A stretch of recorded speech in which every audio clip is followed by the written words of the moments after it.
മഹാദുരന്തമായി മാറി ഒരു സംസ്ഥാനത്തെ ഒന്നാകെ കത്തിച്ചാമ്പലാക്കുന്ന കാട്ടുതീ അണയ്ക്കാൻ ഇതുവരെ അമേരിക്കയ്ക്ക് കഴിഞ്ഞിട്ടില്ല. കാറ്റ് രൂക്ഷമാകുമെന്ന മുന്നറിയിപ്പിനിടെ ലോസ് ആഞ്ചൽസിൽ കാട്ടുതീ അണയ്ക്കാൻ ശക്തമായ ശ്രമങ്ങൾ ഇപ്പോഴും തുടരുകയാണ്. എന്നാൽ ആളിപ്പടരുന്ന കാട്ടുതീ തുടരുന്ന സാഹചര്യത്തിൽ സംസ്ഥാനത്ത് വായുമലിനീകരണം വളരെയധികം രൂക്ഷമാണ്.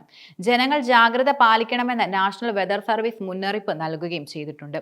എന്നാൽ പ്രദേശത്തെ ഒന്നാകെ മൂടിക്കളഞ്ഞ ചാരത്തിൽ നിന്നും പൊടിയിൽ നിന്നും രക്ഷ നേടാൻ വീടിനകത്ത് തന്നെ കഴിയാൻ പ്രദേശവാസികളോട് അധികൃതർ നിർദ്ദേശിക്കുകയും ചെയ്തു. 14% തീയണയ്ക്കാൻ കഴിഞ്ഞിരുന്നു. എന്നാൽ ഏറ്റവും ശക്തമായ പാലിസഡ്സ് കാട്ടുതീ ഇതിനോടകം തന്നെ 23,713 ഏക്കർ സ്ഥലത്താണ് കത്തി നശിപ്പിച്ചത്. രണ്ടാമത്തെ ശക്തമായ അഗ്നിബാധയായ ഈറ്റൻ തീ 33% അണയ്ക്കാൻ കഴിഞ്ഞിട്ടുണ്ട്. 14,117 ഏക്കർ പ്രദേശമാണ് ഈ തീയിൽ കത്തി നശിച്ചത്. 799 ഏക്കർ പ്രദേശത്ത് നാശം വിതച്ച ഹെസ്റ്റ് തീ 97% അണയ്ക്കാൻ സാധിച്ചു.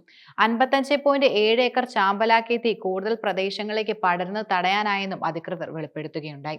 മഹാദുരന്തമായി പരിണമിച്ച 24 പേരുടെ മരണത്തിനിടയാക്കിയ കാട്ടുതീ കെടുത്താൻ അഗ്നിശമന സേന ഒരുപാട് കഷ്ടപ്പെടുകയാണ് ഇപ്പോഴും.